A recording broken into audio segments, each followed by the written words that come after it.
I think I'm here. Hang on a second. Let me see if I can do this. It says start streaming. Can I do this? To activate, please enable. He's waiting for new messages. Okay. I don't know if I can chat until you chat. So let's give that a try, shall we? Anyway, welcome back. Welcome back. Here it is. It's Thursday. This is episode 153. And the first thing I have to do, according to Billy, is I have to go to black. So I'll be right back. Ready?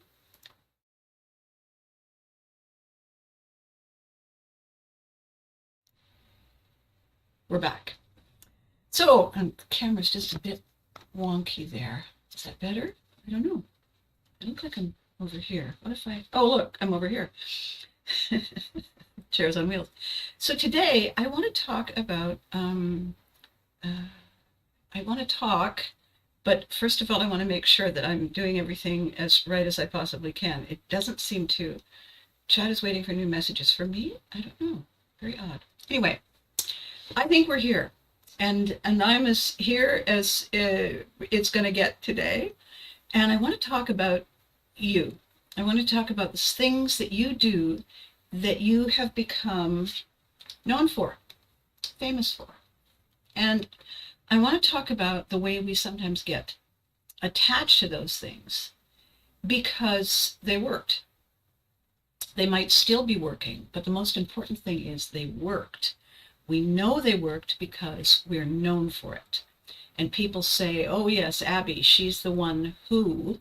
They say, John, he's the one who. They say, Eddie, he's the one who. And they usually know one thing. Sometimes they know two.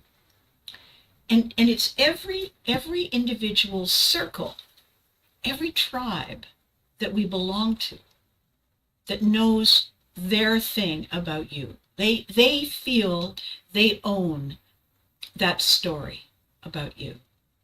You have become a legend to them. A legend is a story that is told again and again through time, and it becomes bigger than that siren. I don't know if you can hear it. It becomes bigger than it might have been originally because it has been handed down, passed along through time. So if a lot of people know you for that, it can feel difficult to change, difficult to let go of that feeling of safety. You know, I'm known for this. What will people think if I change? I posted an image of the cartoon this morning, a Herman cartoon this morning on my Facebook page. There's a fellow standing there holding a violin, and he's answered the door, and there's a fellow standing in the hallway. It's an apartment, and he's holding out money, and he's saying, I got together with all the neighbors. Here's $200 for your violin. Everybody's a critic. And the fellow is offended. Obviously, you sense that he's offended. It's not like, oh, great, thanks. I was wondering how long it would take you. We become attached to the story because it is easier than inventing, reinventing, refreshing, restarting, resetting. If we just keep doing that thing that we did, then nothing needs to change. The difficulty with that is that everything changes. And I was having a very important conversation this morning with a very good friend of mine who's looking at a challenging moment. And I said, by kind of accident, most of the things that I say that resonate seem to come from somebody in the back that just hands it out, and I say it without, really thinking ahead and analyzing it. And I said, this is a bridging moment. And whether you're doing it by yourself or you're doing it with others, you're building a bridge. Together, the bridge is being built from where you are now to where you need and want to be, whether you like it or not, whether you think you're going to need it or want it. That's what bridge building is for. It's to get us from here all the way over to the other side without going the long way down through the ravine and the rapids and the alligators and the whatnot. Bridges are a shortcut. And so what we all become very good at doing without really realizing it is we, while we're doing this one thing, we're simultaneously building little bridge opportunities all the way along. So when you think of a bridge and it has all these many spans, there are opportunities more than one time to build again, to sink another footing and build again. And so you can have many, many options and opportunities. More difficult with a bridge because, oh my God, you're talking about all the tools and the weapons and the equipment that you need. However, the analogy is good because it's how we do what we do to keep growing, to keep learning, to keep becoming the today version of our yesterday. I often post pictures of myself as a small child, and I do it to remind myself of my origins, of who I was and who I still am on the inside, is that small child. That's the voice that I think I hear, or actually hear, saying, you know you can't reach that, right? You know you're going to need a step stool. Are you listening to you? That's the voice that has always been with me. We all have one of those. And that little voice is part of the story that we keep telling ourselves. And what I wanted to talk about today is what we hang on to, thinking that that's all we can ever be. I have conversations often, and I'm very grateful for them. I have conversations often with fans of You Can't Have It on Television. I have conversations often with fans of the Care Bears and Teddy Ruxpin and all the other work, and people who saw any of my live stage shows. I have conversations with them often because they are hanging on to the moment that they took away from that show. The how they felt, what went through their minds, what made them smile, what made them say, I want to write that down, or I never want to do that again, because they are weaving their story into mine.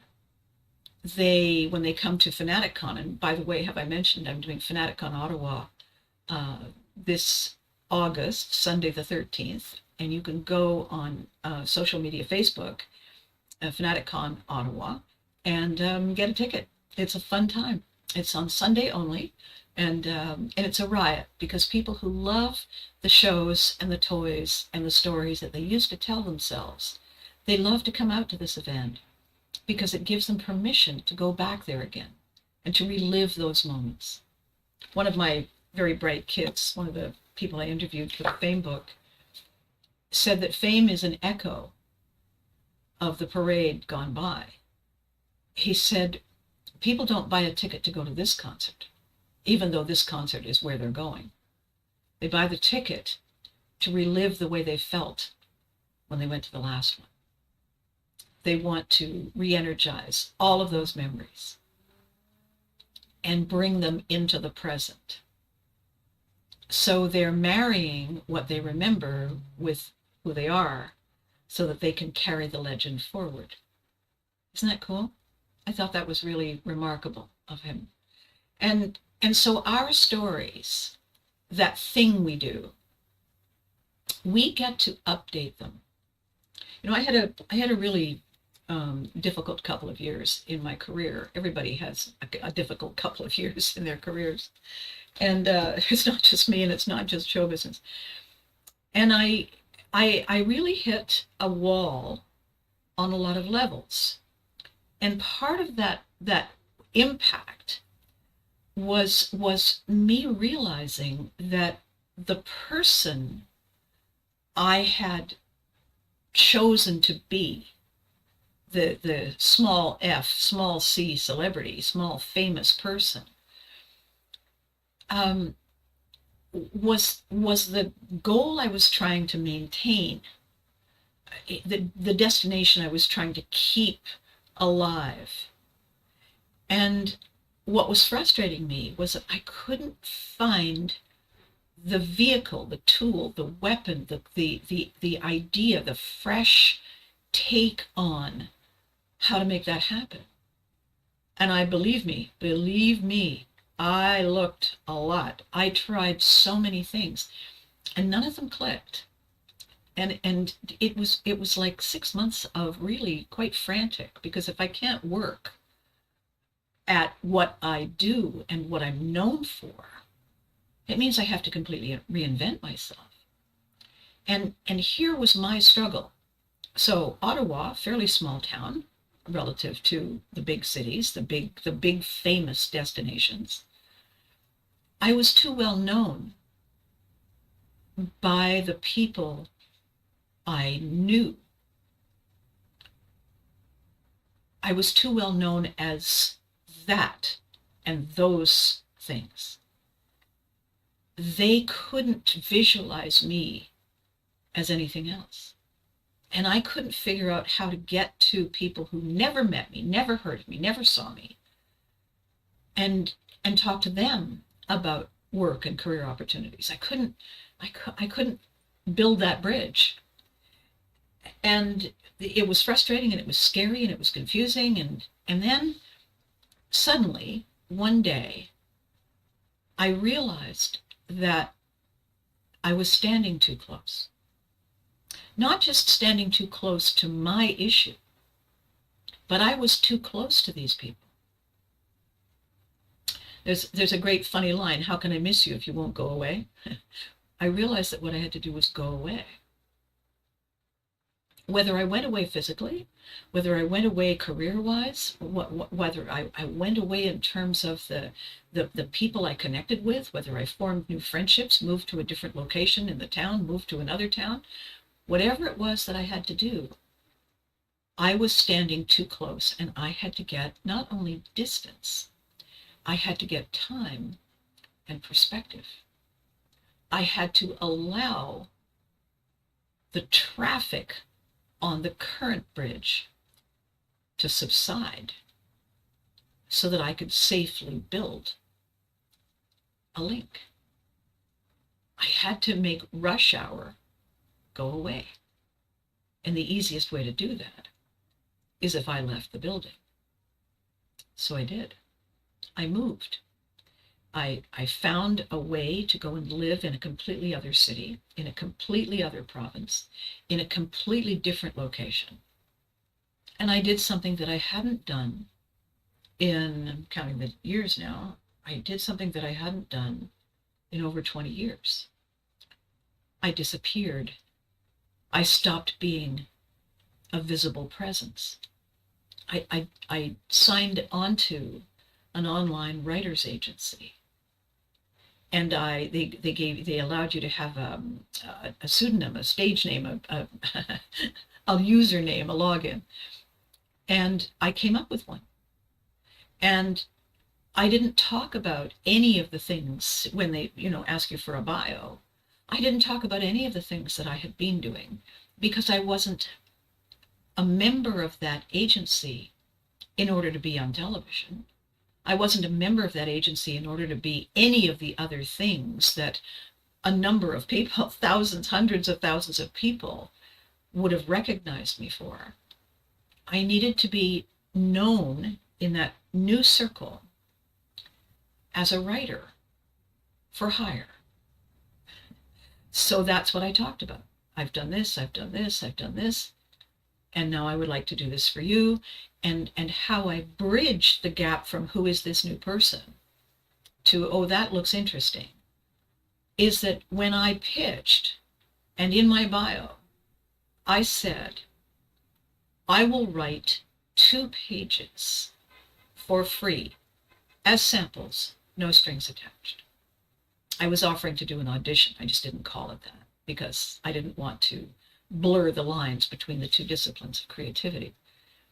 And so I wrote a sample, very short, just a paragraph. I said, this is comedy, this is drama, this is a how-to, this is a blah, blah.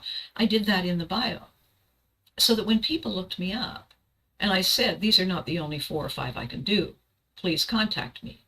And so that's what happened. People would say, I have a screenplay and it's this, and I want to, I want an ebook on the care and feeding of newts. Can you do that? And I would say yes or no, depending on what I thought I was capable of, and I would write the sample pages, and they would either like them or they didn't. And so they would make their decision with some knowledge as opposed to no knowledge. New person, therefore a blank slate. How do we know that she could possibly do the work? The other thing I did was I said, and we'll do it without a lease, if you like. I said the contract is renewable every month. So if we decide that it's going to take me 3 months to do it, you're going to pay me the deposit, which is the first month. And if you don't like the way it's going, once you've seen the product, then we cancel it. And all you've invested is the first month to see whether you like it. So you can try before you buy. You just can't try it for totally free because I'm putting creativity into it. And that became very popular. And fortunately, so did my writing. And so I was able to, it took about 6 months, but I was able to transition and start making some, not quite enough, but, enough to skate by. I was able to make enough money to live on. And then I started doing better than that. And I enjoyed it because it was a different part of my brain. It was a different way for me to communicate. It was a different level of connection to a completely new area that I had never looked at as a primary possibility. I'm still me. I still do what I do, but I was using different tools and different weapons to build my bridge and to get where I needed to go. And so what I want this to be about for you today is, that thing you do that you're known for. You know what's really interesting about that thing we do is that when you stop calling it this and locking it into one concept, and you take a step back and you analyze what it is that you actually do. What are the steps? What are the tools? What is the process that you bring? What is the quality that is uniquely you, that nobody else can really do? And if you write down those components and you think of them as a recipe, forget that it at the top of the page it said broiled pork chops. Erase that. Block that. Just look at the ingredients. Look at the process that you follow. Look at what it is that you bring to it. Almost without exception, there are other things we can do using those weapons, those ideas, that inspiration and intention, and those tools. Almost without exception. If you're a surgeon and your specialty is one thing, and for some reason you can't be a surgeon, what are the elements? What are the component parts? What are the ingredients in that recipe that you excel at? I have a friend who had a health crisis, and he's very talented, very gifted in so many ways and on so many levels. And one of the things that he takes great pride in doing is his carpentry work. He's really exceptional. And another thing he's good at in the area of show business, which is his first love, is that he makes brilliant props. He comes up with brilliant, original, creative, crazy, wonderful ideas that are eye-catching and thought-provoking. So in his health crisis, partly contributed to by a stroke, he is struggling now to gain the mobility and the dexterity back in his dominant hand. And his focus, because, oh my God, I've always been able to do that, his focus now is, how can I make this work again? What is it that I can do to get this working again? And it's frustrating and it's scary and it's exhausting and it's bitter. It's bittersweet in that he's alive. It's bittersweet that he's got so many of his other equally gifted faculties. This, however, has his unrelenting focus, because what do I do now? And of course, the conversation has to be, take a step back. What is it that you do before you pick up the tool? What is it that you visualize before you pick up the pen, the pencil to draw the blueprint? What is it that you visualize in your mind that takes whatever this raw material is to where you need it to be in some other shape and form and function? Because the likelihood is very great that his true gift, his deep gift, the magic, is here. He executes it here. If he is temporarily or possibly permanently unable to execute it here, that doesn't mean it can't be executed. It doesn't mean that he can't learn to communicate what he wants. It doesn't mean that he can't learn to find gifted beginners who are eager to learn what he knows and apply his ideas and his processes to make their magic. They're not going to be a clone. They're not going to carbon copy him. But he can create a legacy of learning. Hands off. The very interesting thing that I talk about when I'm talking about Vikings, I say Vikings were navigators first. Vikings were poets first. Vikings were storytellers first. Vikings were fishermen first. I say those things partly because they're true, and partly because I am beginning to tell a story. And I'm beginning at the beginning. I'm not beginning at the intermission when people walk in after they've gone to the bathroom and got the second box of popcorn. I'm saying in the beginning, they had no written language. They had runes, which were basically turn left here, watch for the cliff, the kinds of signs and symbols we see on the roads today. They told stories. Telling stories brought the ideas alive. They could infuse them and imbue them with their energy and their animation and their voices and their passion. And the people listening to those stories could feel the ripples of that, the contagion of that, and get wound up and excited because the story would come alive and transform itself in them as the audience, as the listeners, as the army, as the warriors who were ready and willing to get in the boat and engage. They navigated their way through treacherous waters to get to another place. We all are doing that every day.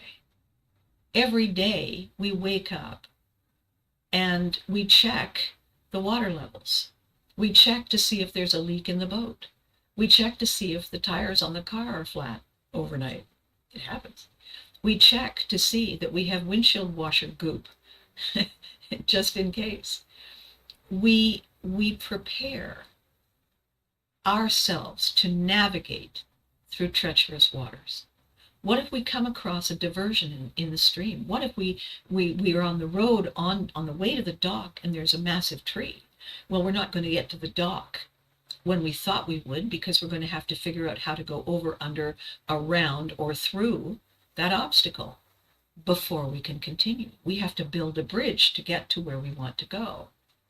All our tools and all of our talents and all of our innovations and imagination and intuition and insights have to be diverted to this current treachery that we have to navigate our way through to get to the other side, to continue. So that thing that we're famous for is not the end game. It's the process. It's the recipe.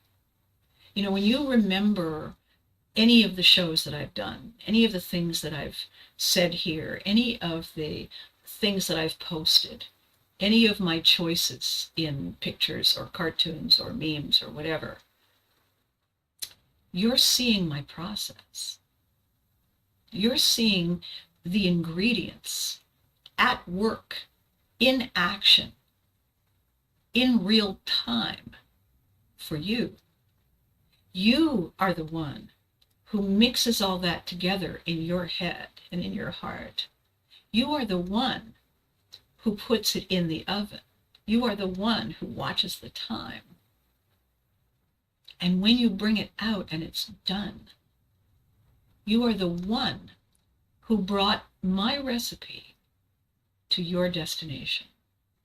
The reason you loved, and hopefully still love, any of the things that I do is because of the way they made you feel.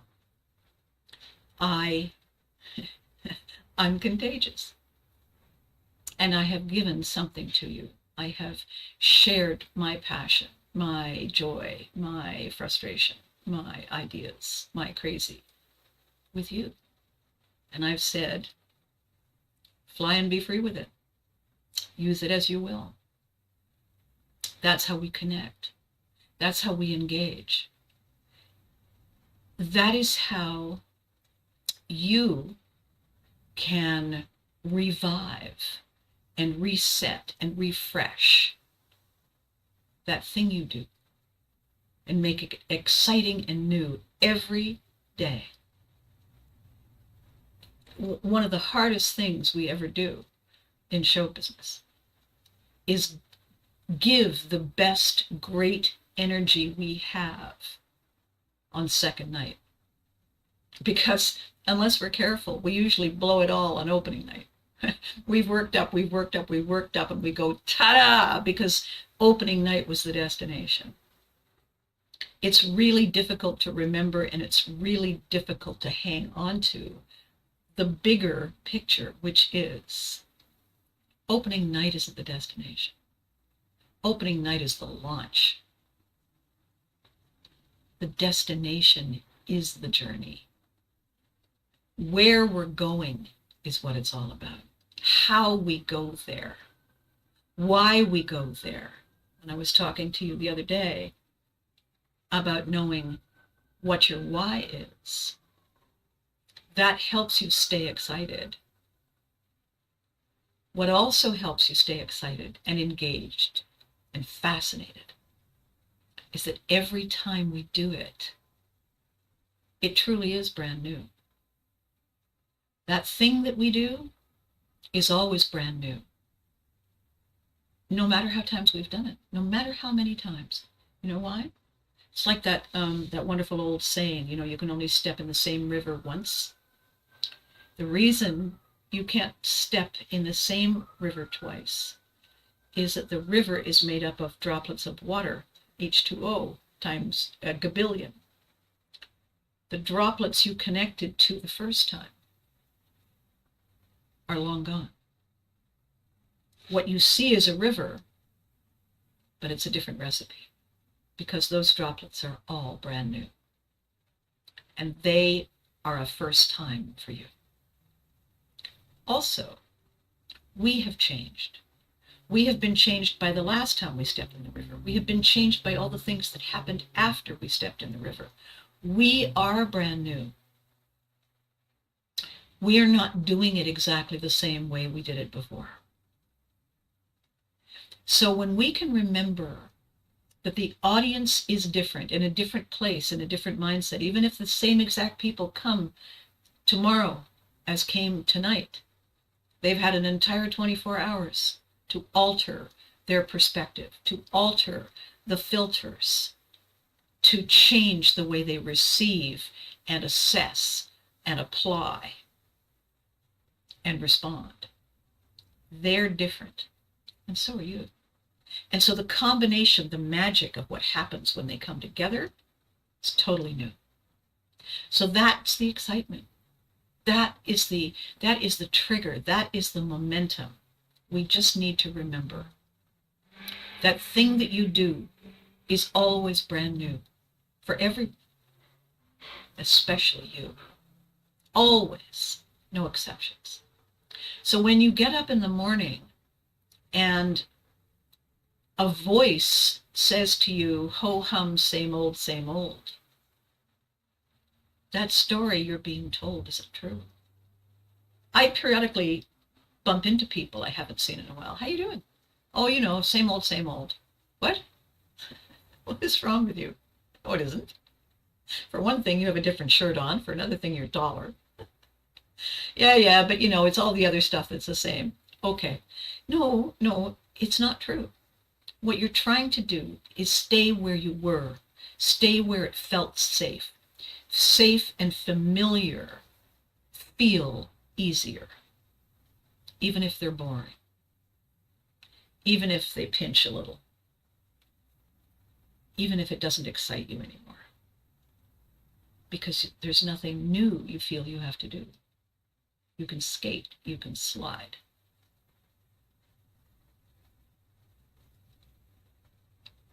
But why? What for?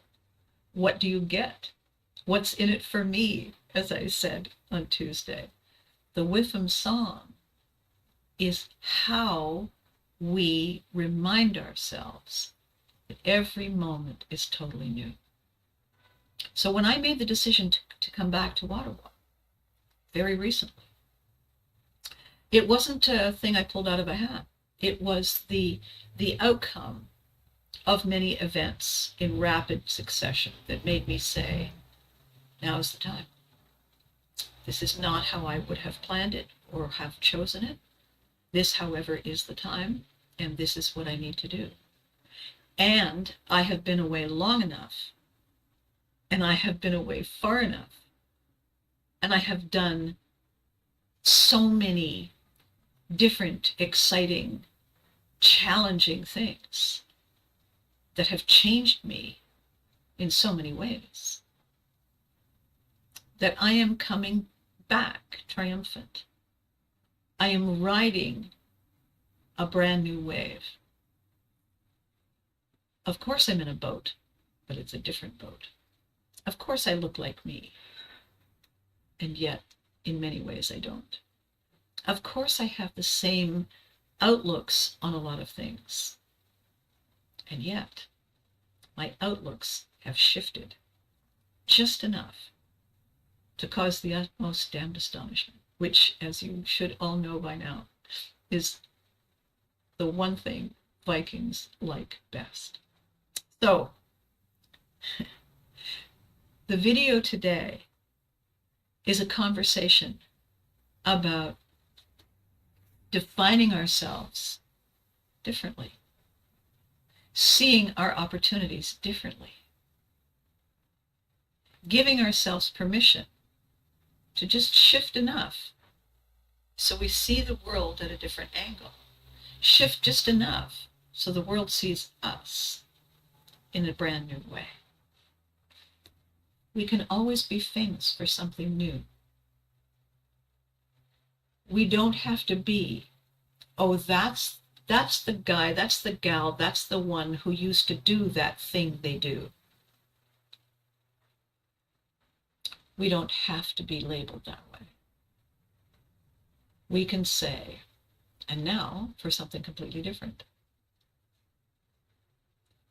And give ourselves and everyone else a reason to smile and say, oh boy, okay, I can't wait. So, complicated week for a lot of people. In our corner of the world, a very hot day today. People need to be taking care and seeking cover and hydrating and doing all the right things. And remembering that there are bigger and better things to do than stand in one place and say, it's too hot, and I don't like it, same old. There are so many things that are waiting for us. If only we knew. So I'm telling you, listen to your mother. Listen to your mom. The world is waiting for us. The world is waiting for you. All you have to do is grab a bag and fill it with your weapons and tools. Fluff your hair, grab your boa, and follow through. It's not easy. It's exciting. And I would choose exciting every day. Okay, that's it for now. The weekend is upon us. It's going to be challenging on a lot of levels, exciting on a lot of levels, and surprising on a lot of levels. So as we lean into that, and as we continue on our Thursday, I want to tell you again how much I appreciate you, how grateful I am that you choose to be part of this journey with me. This is episode 153. It's amazing. I can't believe we've been able to carry through, and yet here we are. So I guess I need to start believing. And I also need to be grateful, and believe me, I am, that so far the text seems to have worked today. Hallelujah. All right, make your comments when you can, watch when you can, tell your friends when you can that this is the beginning of my new chapter and my new direction and my new bridge to my new destination. And I would love to have all of you journeying with me. So until I see you next week, be good to you. Get rid of your ho-hums. Check out the new angle on that thing that you do. Rewrite the recipe. Make it something fun and different. All right? Do that for you. You deserve it. And remember to hug your loved ones. They deserve it too. Thanks for watching. Bye-bye for now.